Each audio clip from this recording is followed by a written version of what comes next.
नमस्कार दोस्तों, स्वागत है आप सभी का मेरे YouTube चैनल स्टेनो गुरु शिवा में।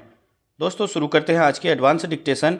गति लेखन संख्या 55, गति 80 शब्द प्रति मिनट। स्टार्ट। एक सक्षम प्रशासक में निष्पक्षता और सत्यनिष्ठा के साथ पारदर्शिता हो तभी सुशासन सुनिश्चित होता है। सिविल सेवकों के लिए आचार संहिता, भ्रष्टाचार निवारण अधिनियम और अनेक प्रशासनिक कानूनों के जरिए नैतिकता को सबल बनाने का प्रयास किया गया है, पर इसकी क्या कसौटी हो, इसे भी देखना आवश्यक है।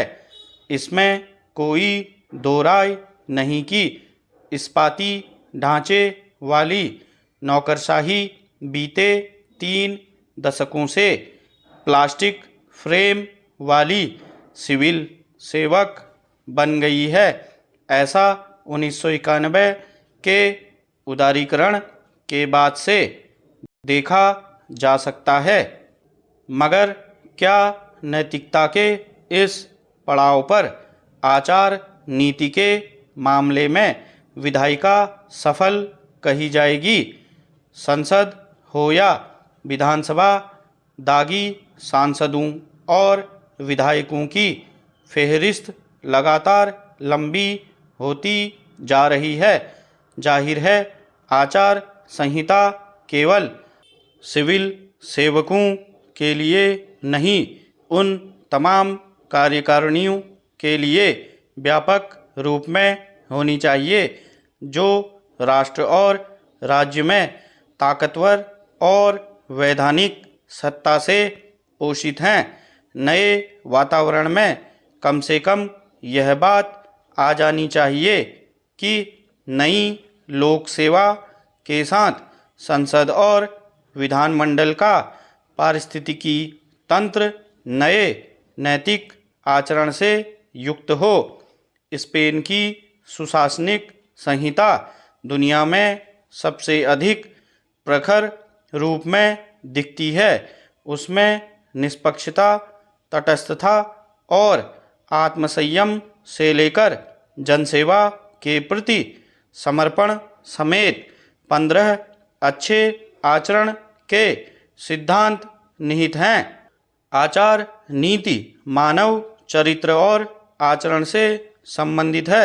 यह सभी प्रकार के झूठ की निंदा करती है। चुनाव के दिनों में तो आदर्श चुनाव आचार संहिता राजनीतिक दलों और प्रत्याशियों पर लागू हो जाती है।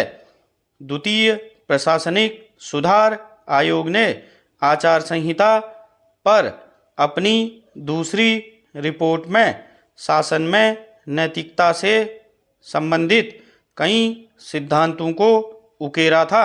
देश तभी ऊंचाई को प्राप्त करता है जब पूरी व्यवस्था आचार नीति का पालन करती हो, जब यह महज कागजी नहीं होती बल्कि लोगों के स्नायु तंत्र में बस चुकी होती है।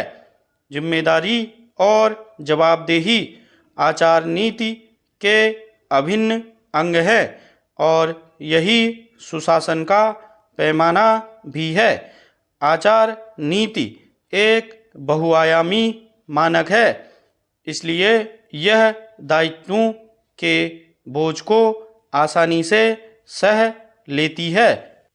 अगर दायित्व बड़े हों और आचरण के प्रति गंभीरता न हो तो जोखिम बड़ा होता है। विभिन्न देशों ने समय समय पर अपने मंत्रियों, विधायकों और सिविल सेवकों के लिए नैतिक संहिता निर्धारित की है। भारत सरकार ने एक आचार संहिता निर्धारित की है जो केंद्र और राज्य सरकार दोनों के मंत्रियों पर लागू होती है। इनमें कई अन्य बातों के साथ मंत्रियों द्वारा अपनी संपत्ति और देनदारियों का खुलासा करने की बात कही गई है। स्टॉप।